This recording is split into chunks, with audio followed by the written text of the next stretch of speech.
الذي جعلنا من القائمين وأفهمنا من علوم الدين.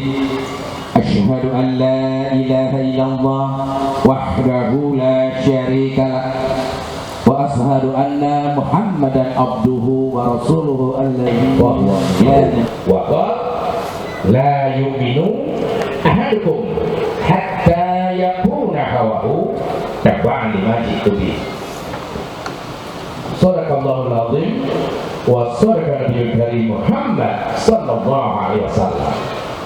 Pertama-tama puji dan syukur mari sama-sama kita panjatkan kehadirat Allah Subhanahu wa taala atas nikmat karunia. Salawat dan salam semoga senantiasa terlimpahkan kehadiran junjungan kita Nabiullah Muhammad sallallahu alaihi wasallam, para keluarganya, para sahabatnya, para tabi'in dan kita hamba Allah yang senantiasa mengharap syafaatnya di yaumul hisab. Terima kasih Bu Eliza menyampaikan begitu banyak fakta permasalahan.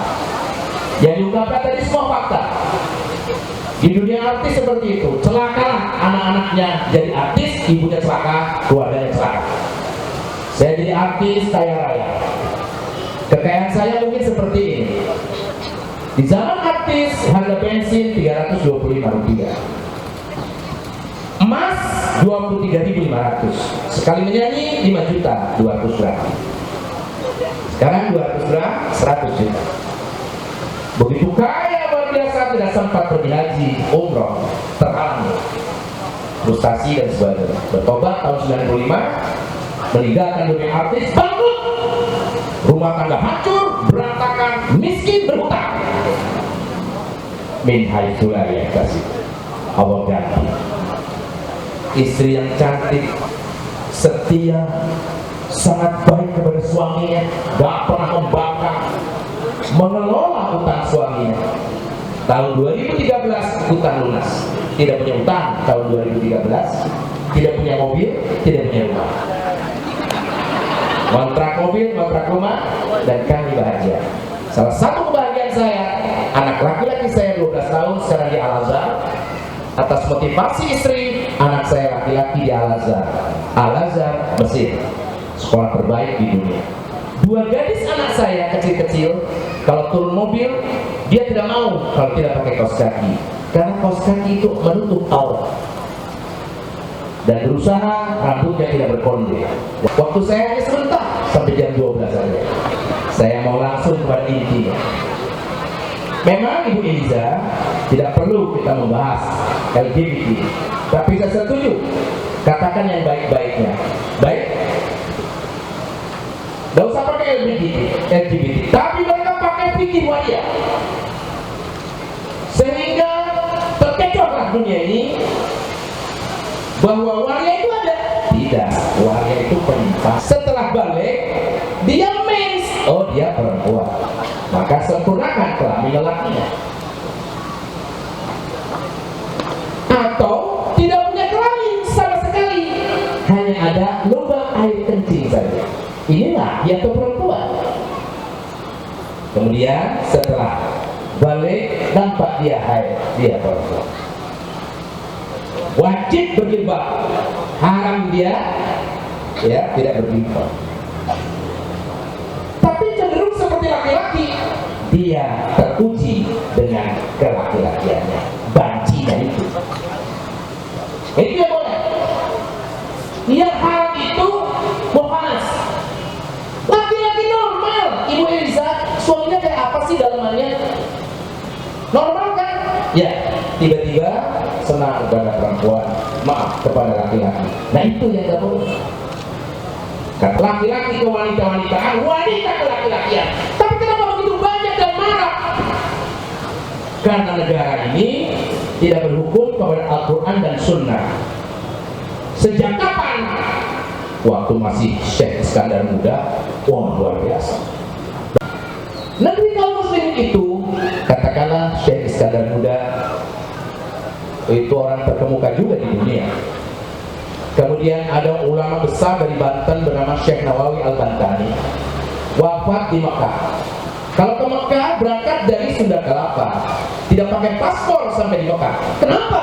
Karena Mekah, Sunda Kelapa, ya, itu satu wilayah daulah Islamiyah yang dipimpin oleh seorang khalifah yang meneruskan kepemimpinan Nabi.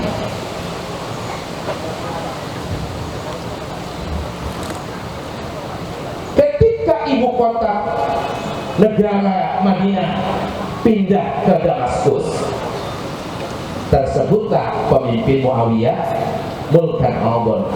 Terjadi penyelewengan para pemimpin. Pemimpinnya nyeleweng, ingin berkuasa, tidak mau berganti dengan orang lain, tapi turun-temurun, maka seperti kerajaan. Begitu. Tapi dari kaum muslimin terbentang luas. Ketika Rasulullah menjadi kepala negara, mampu membebaskan Mekah dari kemusyrikan, sehingga Mekah dan Madinah satu wilayah. Dilanjutkan oleh Rasulullah jihad dan dakwah bersama para sahabat. Wafat tanggal 12 Rabiul Awal, terbentang wilayah Jazirah Arab. Wafat Rasulullah terus oleh para khalifah, diawali dengan Khulafaur Rasyidin, terbentanglah negeri kaum muslimin sampai ke sebagian Afrika. Di zaman Muawiyah, kaum muslimin negaranya meluas ke negeri Afrika. Pindah lagi di zaman Abbasiyah, puncak kejayaan kaum muslimin, negeri Islam terbentang dari Maroko sampai Merauke India, dari Perancis Selatan sampai Kazakhstan. 20 juta kilometer persegi negeri kaum muslimin diperintah oleh syariat Islam, berganti-ganti para khalifah, tidak kurang 104. Kemudian pindah lagi ibu kota di zaman Utsmani ke Indonesia. Pergaulan, pendidikan tidak boleh pakai agama. Maka ditanamkan 4 kebebasan di negeri ini yang disebut liberal. Liberalisme, 4 kebebasan, yaitu dalam bahasa Arabnya hurriyatul aqidah yang pertama, hurriyatul syakhsiyah yang kedua, hurriyatul ra'yu yang ketiga, hurriyatul milkiyah yang keempat. Enggak, maksudnya apa? Enak ya, tadi Ibu Wali Kota sudah menyampaikan fakta-fakta, jadi saya tidak bisa mengungkap lagi. Saya langsung saja kepada permasalahannya, kenapa gitu. Salah siapa? Salah ibu, salah bapak, salah sistem. Jadi sistem di negeri ini ganti dengan hurriyah, kebebasan. Hurriyatul aqidah, kebebasan berakidah. Maka di negeri sekuler, murtad, sesat, boleh. Dilindungi oleh negara. Ketika Nabi Muhammad wafat, muncul nabi palsu Musailamah al-Kadzdzab. Bagaimana pengganti Nabi Sayyidina Abu Bakar memerangi nabi palsu? Gak bakal muncul Musaddiq lagi. Itu jelas bahwa sesat di negeri ini dilindungi. Kalau di Malaysia masih harus pakai izin itu, murtad. Kalau di kita enggak, bebas saja murtad. Banyak teman saya yang murtad, banyak sekali. Yang kedua, ini masalahnya ini, hurriyatus syakhsiyah, kebebasan berperilaku. Seorang wanita ketika dia sudah haid, dia membuka kerudungnya di luar rumah, berjalan-jalan seharian. Apa tebusannya di akhirat? 50.000 tahun di neraka. Satu hari tidak bercerita. Belum dosa lipstiknya, belum mata palsunya, pensil alis. Setiap lipstik itu hampir mengandung babi. Jadi kalau suami mencium bibirmu, mencium bibir babi. Yang dia kasih kedaulatan di tangan rakyat, kebenaran suara terbanyak. Maka siapa yang banyak suaranya, dialah yang menang. Dan penguasa bukan kepala negara. Penguasa adalah pengusaha-pengusaha, pemilik tambang-tambang, pemilik kebun-kebun. Dia bakar kebunnya, dia marah-marah sama bangsa ini, dia yang tanam sawitnya, dia yang bongkar pohonnya, dia bikin banjir kampar dan sebagainya. Dia yang membunuh bayi dengan asap itu, tapi yang dituduhnya kita. Kenapa? Dia bebas menurut apa saja. Tapi mengenai ini, kebebasan berperilaku, berzina, selingkuh, menjadi banci atau waria, itu hak asasi. Bahkan dilindungi negara. Kalau nggak percaya, silakan. Kalau di Aceh saya kira harusnya ditanamkan syariat, ya karena ini serang di Mekah ya. Jangan malu-malu menerapkan syariat. Maksiat aja nggak malu.